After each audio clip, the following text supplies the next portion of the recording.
si la matière première la plus importante au monde cesse d'être échangée principalement dans la devise la plus importante au monde, le résultat ne ressemblera pas à un film. Il n'y aura pas d'effondrement spectaculaire du jour au lendemain, ni d'écran de cotation unique clignotant pour annoncer la fin de la puissance américaine. Ce sera plus lent que cela, plus technique, plus ennuyeux au début et par conséquent plus dangereux. Cela commencera par moins de transactions forcées en dollars, plus d'accords de règlement bilatéraux, plus de pétrole vendu en yuan ou en devise locale à la marge, et un peu moins de demandes automatiques pour la monnaie qui trône discrètement au centre du système financier mondial depuis des décennies.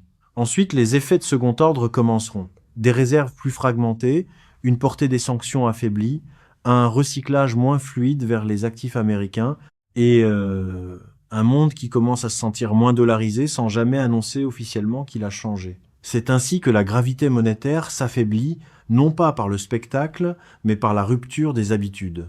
Bienvenue chez l'historien financier, où l'argent, le pouvoir et l'histoire s'entrechoquent, et où rien n'est jamais aussi simple qu'il n'y paraît. L'expression pétrodollar a été tellement déformée par de mauvaises interprétations qu'elle réside désormais dans un espace étrange entre la véritable finance structurelle et la mythologie d'Internet. Certains la traitent comme un interrupteur secret qui soutient à lui seul tout l'empire américain. C'est trop simpliste. D'autres lèvent les yeux au ciel et prétendent que cela n'a pratiquement aucune importance. C'est une paresse intellectuelle dans le sens inverse. La vérité est plus tranchante. Le pétrodollar n'a pas créé la domination du dollar à lui seul, mais il a contribué à rendre la demande de dollars routinière. Depuis des décennies, le pétrole, l'une des matières premières les plus échangées et les plus stratégiques sur Terre, est principalement facturé en dollars. Cela signifiait que les pays ayant besoin de pétrole avaient également besoin de dollars, les banques finançant les cargaisons avaient besoin de dollars, les banques centrales gérant les réserves conservaient des dollars, les exportateurs recevant les revenus pétroliers recyclaient souvent ces excédents dans des actifs en dollars.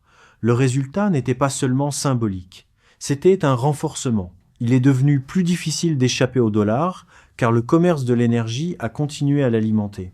Les recherches du Fonds monétaire international montrent encore que le dollar reste dominant dans la facturation du commerce mondial et que les matières premières, en particulier le pétrole, ont longtemps été principalement facturées en dollars, même si l'utilisation de la monnaie chinoise a augmenté à partir d'une base faible. Pour comprendre pourquoi cela compte, il faut remonter au début des années 1970, lorsque les États-Unis ont connu un grave problème monétaire. En 1971, le président Nixon a mis fin à la convertibilité du dollar en or, fermant ainsi le chapitre des accords monétaires internationaux de l'ordre d'après-guerre. L'ancienne promesse était devenue intenable. L'Amérique avait émis plus de dollars qu'elle ne pouvait raisonnablement en ancrer à l'or, et les gouvernements étrangers en étaient de plus en plus conscients. Une fois le lien avec l'or rompu, le dollar n'avait plus l'ancienne discipline métallique derrière lui. Il lui fallait autre chose. Pas un remplacement littéral de l'or, mais un système de demande suffisamment fort pour que le monde continue d'utiliser des dollars malgré tout. Puis, les chocs pétroliers des années 1970 ont changé tout le paysage géopolitique et financier. L'Arabie saoudite et d'autres grands exportateurs gagnaient de vastes revenus en dollars et ces excédents ont commencé à refluer par les banques occidentales et vers des actifs en dollars dans ce qui a été connu sous le nom de recyclage des pétrodollars. Les analyses des archives du Trésor et les travaux de la Banque des règlements internationaux décrivent tous deux comment les excédents des exportateurs de pétrole ont été recyclés sur les marchés financiers américains et mondiaux, contribuant à renforcer le rôle central du dollar dans le commerce, les réserves et la finance internationale. C'est la partie qui compte plus que les slogans. Après que l'or a cessé de soutenir le dollar, le pétrole a contribué à ce que le monde en ait quand même besoin. Non pas parce qu'il existait un traité secret magique qui déterminait tout, à lui seul pour toujours, mais parce que le système fonctionnait de plus en plus de cette façon dans la pratique. Si vous êtes le Japon, l'Inde, la Corée du Sud, l'Allemagne ou tout grand importateur de pétrole et que le pétrole est évalué en dollars, alors vous avez besoin de liquidités en dollars. Si vos banques financent ces flux, elles ont besoin de canaux de financement en dollars. Si votre banque centrale veut stabiliser le commerce extérieur, elle détient des réserves en dollars. Si les exportateurs qui reçoivent ces dollars investissent massivement dans des bons du trésor, des dettes d'agence, des dépôts bancaires ou d'autres titres en dollars, cela contribue à son tour à soutenir la profondeur et la liquidité des marchés de capitaux de l'Amérique. Le pouvoir du dollar ne réside pas seulement dans le fait que les gens lui font confiance. C'est que le système est conçu pour continuer à l'utiliser, souvent parce que l'éviter est plus coûteux, moins pratique ou stratégiquement plus difficile. C'est pourquoi le pétrodollar a une importance qui va bien au-delà du pétrole. Il se situe à l'intersection de la facturation commerciale, de la gestion des réserves, du recyclage souverain, du pouvoir des sanctions et de l'infrastructure financière. Lorsque le pétrole est vendu en dollars, la transaction ne s'arrête pas à l'achat d'un baril. Cela crée des habitudes.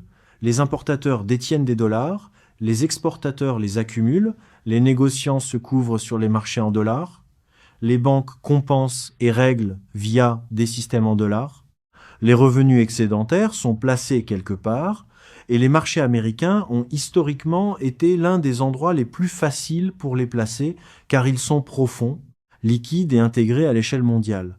L'analyse de la Banque des règlements internationaux note que les pétrodollars ont souvent été recyclés dans la dette du Trésor américain et d'autres actifs américains, renforçant le statut de monnaie de réserve du dollar et son rôle démesuré dans la finance mondiale. Ce n'est pas un effet secondaire, cela fait partie de la machine. Maintenant, imaginez cette machine s'affaiblir, pas d'un seul coup mais de manière significative au fil du temps. Supposons que davantage de cargaisons de pétrole commencent à être réglées en yuan, en euros, en roupies ou par des accords bilatéraux en devises locales. Supposons que davantage d'États sous sanctions, d'exportateurs de matières premières et d'importateurs asiatiques décident qu'éviter les canaux en dollars en vaut les inconvénients. Supposons que les producteurs du Golfe acceptent de plus en plus des accords non libellés en dollars pour des raisons stratégiques et pas seulement pour des raisons de prix. L'effet immédiat ne serait pas la destruction du dollar, ce serait l'érosion de l'automaticité. Moins d'importateurs auraient besoin d'autant de dollars pour le commerce de l'énergie. Certains gestionnaires de réserves se diversifieraient un peu plus. Certaines recettes d'exportation de pétrole se recycleraient dans des actifs non libellés en dollars au lieu de bons du trésor. Le financement du commerce deviendrait plus segmenté régionalement. Et la matière première la plus stratégique au monde ne renforcerait plus la monnaie dominante du monde avec la même cohérence fluide. Le dollar ne s'effondrerait pas d'un coup. Il perdrait l'un des tapis roulants qui continuent de l'alimenter en demande mondiale. Cela peut paraître abstrait, mais cela a des conséquences réelles. L'une d'elles est le comportement des réserves. Si le commerce du pétrole devient davantage multidevises, les pays ont alors une raison plus forte de détenir un portefeuille de réserves plus mixte. Une autre est la demande d'actifs. Si les exportateurs reçoivent une part plus petite de leurs revenus en dollars, alors une partie du recyclage qui affluait autrefois de manière prévisible vers les actifs américains pourrait s'amenuiser progressivement. Une autre concerne les coûts de transaction et la fragmentation. Un marché pétrolier davantage multidevises peut créer plus d'autonomie monétaire pour certains États. Mais cela crée également plus de complexité de couverture, plus d'accords de compensation régionaux et plus de risques de change pour une matière première dont le prix ébranle déjà l'économie mondiale. Une monnaie commerciale dominante unique a ses privilèges, elle a aussi ses efficacités. Si ces efficacités s'affaiblissent, le système devient plus négocié et plus politique, probablement pas plus libre, juste plus désordonné. Et puis il y a le pouvoir des sanctions, c'est là que le pétrodollar cesse d'être purement financier et devient ouvertement géopolitique. Le dollar n'est pas seulement un moyen d'échange, c'est une architecture de surveillance et une architecture d'influence. Si une grande part du commerce énergétique mondial passe par des banques, des systèmes de paiement et des canaux de compensation liés au dollar, alors la capitale américaine a une visibilité et une influence extraordinaires sur ces flux. C'est pourquoi les sanctions frappent si fort. Ce n'est pas seulement parce que les États-Unis sont puissants dans l'abstrait, c'est parce qu'une si grande partie du commerce mondial, en particulier le commerce stratégique, passe par des systèmes qui peuvent surveiller, pressurer ou bloquer. Déplacer une partie de ce commerce vers des canaux non libellés en dollars, et les sanctions ne disparaissent pas, mais la marge d'évasion s'agrandit. Les réseaux de paiement alternatifs prennent plus de valeur. Les solutions de contournement bilatéral deviennent plus réalisables. Les blocs rivaux gagnent une marge de manœuvre. Le pétrodollar ne concerne pas seulement la demande de dollars. Il s'agit de la part du commerce énergétique mondial qui transite par des canaux que le gouvernement américain peut influencer. C'est pourquoi le moment actuel est important. L'agence de presse internationale a rapporté en mars 2026 que la guerre du Golfe ébranle les anciennes fondations du pétrodollar, alors que les États du Golfe réévaluent les hypothèses qui maintenaient l'ancien accord. Les garanties de sécurité américaines, la tarification du pétrole en dollars et le recyclage de la richesse pétrolière en actifs américains. L'agence de presse a également noté que les échanges pétroliers non libellés en dollars ont déjà augmenté entre des pays comme la Chine, la Russie et l'Iran, et que les producteurs du Golfe vendent davantage à l'Asie tout en expérimentant plus ouvertement des idées de règlement sans dollars. Cela ne signifie pas que le pétrodollar est mort. Cela signifie que la question est passée de la spéculation marginale au débat stratégique. Une fois que les États commencent à traiter la dollarisation non pas comme une idéologie mais comme une planification d'urgence, le système est sous pression avant même que les chiffres ne basculent complètement. C'est également là que le soi-disant pétro-yuan devient intéressant, non pas parce qu'il est prêt à remplacer le dollar demain, il ne l'est clairement pas. Les données du Fonds monétaire international montrent encore que la facturation en monnaie chinoise a augmenté, mais reste modeste par rapport au rôle mondial du dollar. La Chine n'offre pas encore le même degré de convertibilité, de confiance, de familiarité juridique et d'ouverture financière que le système du dollar. Mais cela ne signifie pas que le pétro-yuan n'est pas pertinent. Il a son importance comme une faille dans le système d'exploitation. Si suffisamment de commerce de pétrole commence à se régler en yuan, en particulier parmi les États sous sanctions, les acheteurs asiatiques ou les producteurs cherchant à diversifier leurs options géopolitiques, alors le monde devient moins nettement dollarisé. Et une fois que cela commence à se produire à la marge, les marges ont l'habitude de créer un précédent. Ce qui rend cela plus piquant, c'est que les alternatives n'ont pas besoin d'être parfaites pour avoir de l'importance. Elles ont seulement besoin de devenir suffisamment utiles pour des objectifs politiques et commerciaux spécifiques.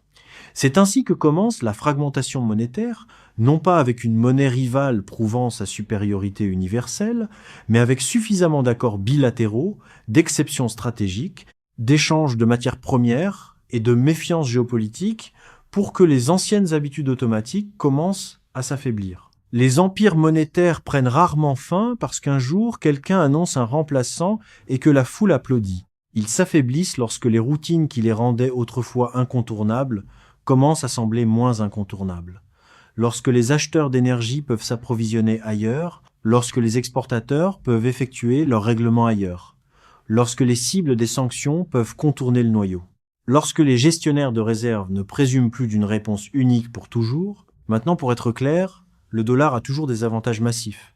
Il trône au sommet du marché des obligations souveraines le plus profond du monde. Il bénéficie de la familiarité juridique, des effets de réseau, des produits dérivés, des infrastructures, d'une large convertibilité et d'un écosystème institutionnel construit sur des décennies.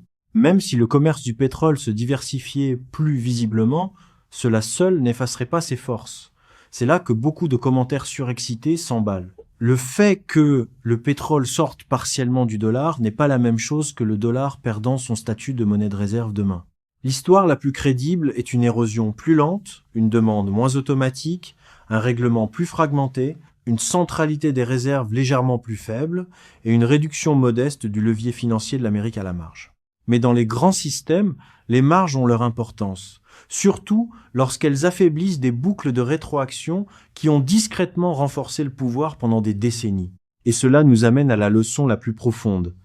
Les monnaies de réserve sont les plus fortes lorsque trois éléments s'alignent: la centralité commerciale, la profondeur financière et la portée géopolitique. Le dollar a profité des trois. Le système du pétrodollar a contribué à les lier ensemble en connectant le commerce de l'énergie à la liquidité en dollars, à la demande de réserves et au recyclage des actifs. Si ce lien s'affaiblit même partiellement, le monde ne devient pas plus simple ou plus stable. Il devient plus divisé, plus négocié et probablement plus coûteux à maintenir uni. Plus de devises dans le commerce du pétrole signifie plus de marchandage politique, plus de plomberie financière, plus de couverture, plus de duplication et plus de place pour que des blocs se forment autour de systèmes de paiement plutôt que de prétendre que le monde entier fonctionne encore sur un centre incontesté. Alors, que se passe-t-il si le pétrole cesse de s'échanger principalement en dollars? Pas une apocalypse, pas un effondrement immédiat, quelque chose de plus important. Le système financier mondial devient moins automatique, le dollar perd une partie de sa pertinence forcée, la puissance américaine devient un peu moins sans friction, les sanctions deviennent un peu moins nettes, la gestion des réserves devient un peu plus politique. Et la monnaie au centre du système commence à ressembler moins à la gravité et davantage à un très grand acteur sur un terrain plus contesté. C'est la véritable implication. Le pétrodollar compte parce qu'il a transformé la demande d'énergie en gravité financière. Et si cette gravité s'affaiblit, l'histoire suggère que le résultat ne sera pas la liberté, ce sera la fragmentation. Si cela vous a offert une nouvelle perspective, abonnez-vous. L'histoire a les réponses. Je vais vous montrer où chercher.